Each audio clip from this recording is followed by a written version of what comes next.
Good evening, everybody. It's a tremendous privilege and pleasure to be here with you all. And as I begin my opening words, I am painfully aware that I am the last thing standing between all of you and your main meal. So, what I'm going to do is just take up a few moments of your time just to speak on three themes and hopefully then be able to facilitate a quick conversation with Andrew.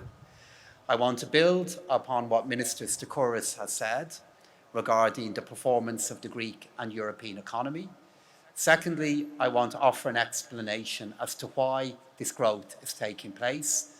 And then thirdly, as President of the Eurogroup, I just want to give you an indication of the kind of issues and things we are thinking about for the future of Europe and for the future of Greece. Before I do that, if I may, I would just like to acknowledge some guests who are here this evening. I'm delighted to be joined here tonight by the Ambassador of Ireland to Greece, Isolde Fitzgerald. And I'm also joined here tonight by Gabriel Makhlouf. Gabriel is from Greece and he's currently the Governor of the Central Bank of Ireland, where he is doing a superb job leading a vital institution in our economy. And if I look at where we are, Minister Stokouris has already given an excellent summary as to where you stand here in Greece and where we stand here in Europe. If you look at the performance of the Greek economy for this year, for next year, growth this year of more than 4%, growth next year, I believe, of approximately 6%. This is reflective of an economic performance within Europe that is accelerating and that is picking up momentum. I believe within the euro area in particular, we will see euro area growth in excess of 4.5% for this year. And I believe we'll see that momentum continue into next year with economic growth in the euro area again of more than 4%. So we're seeing a level of economic performance, of employment growth and income growth, which if we had considered where we were 14 or 15 months ago, and those moments of great worry and anxiety that were experienced all over the world and all over Europe, it's a level of economic performance now that exceeds the expectations we could have had then. And if you had told me in January that in July, I'd be standing by a swimming pool in Athens, speaking to such a distinguished group of people like you, on an evening like this, I would have thought again, that is unimaginable. But it's a sign of the progress that we are making that something like this is happening.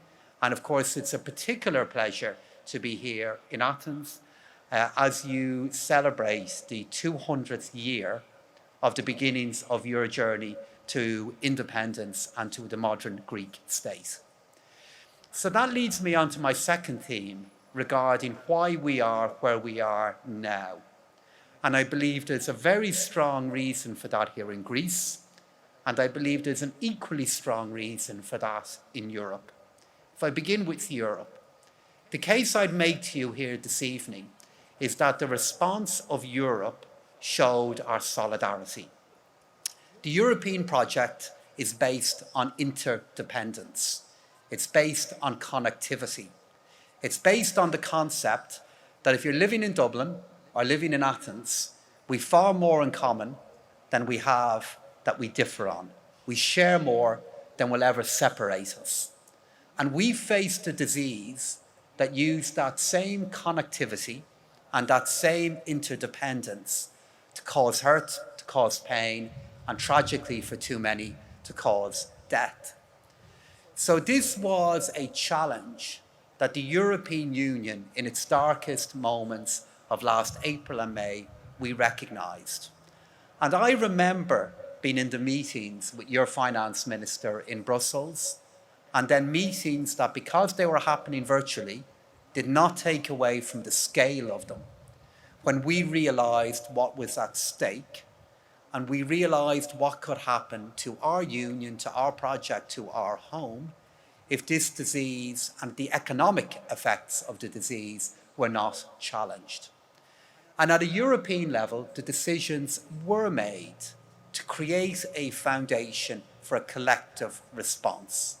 The decision made by our Central Bank of Europe to put in place the right decisions at a monetary level for all of Europe to provide the support so governments could act quickly.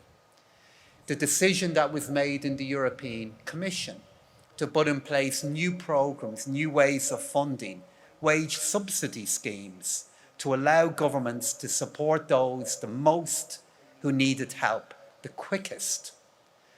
But if that foundation was laid at European level, it was built upon here in Greece by the decisions of recent years, which I know were challenging, I know were demanding, but laid the foundations for a moment like this, and then the leadership and the work of your government, and in particular, Minister Stoukaris.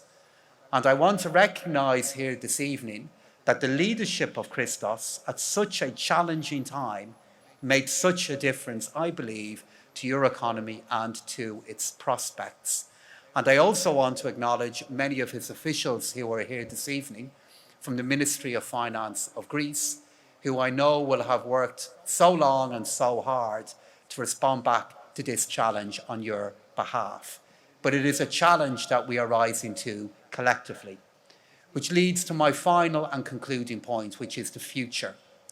I think Andrew was correct to point to the challenges that we face at the moment in his introduction, whether they be climate, whether they could be what could happen with the politics of Europe and across the world, whether it's the challenges that still await with vaccines.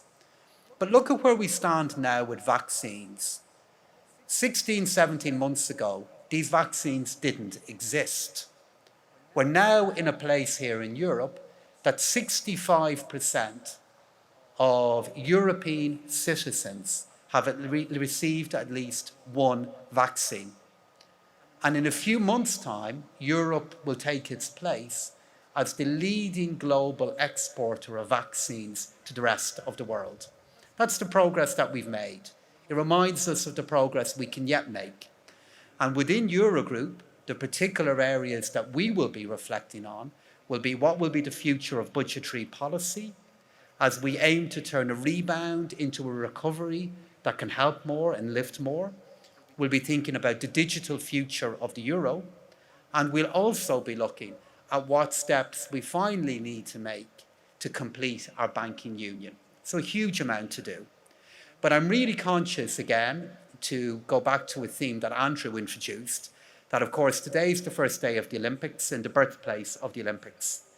And to use the analogy of a competition or a race, there's a race underway, a race between infections and the injections of vaccines, a race underway between the economic effects of a disease and our determination to beat it.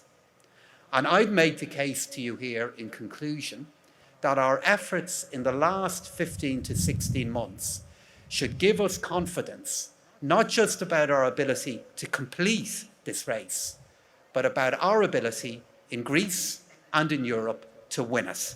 Thank you.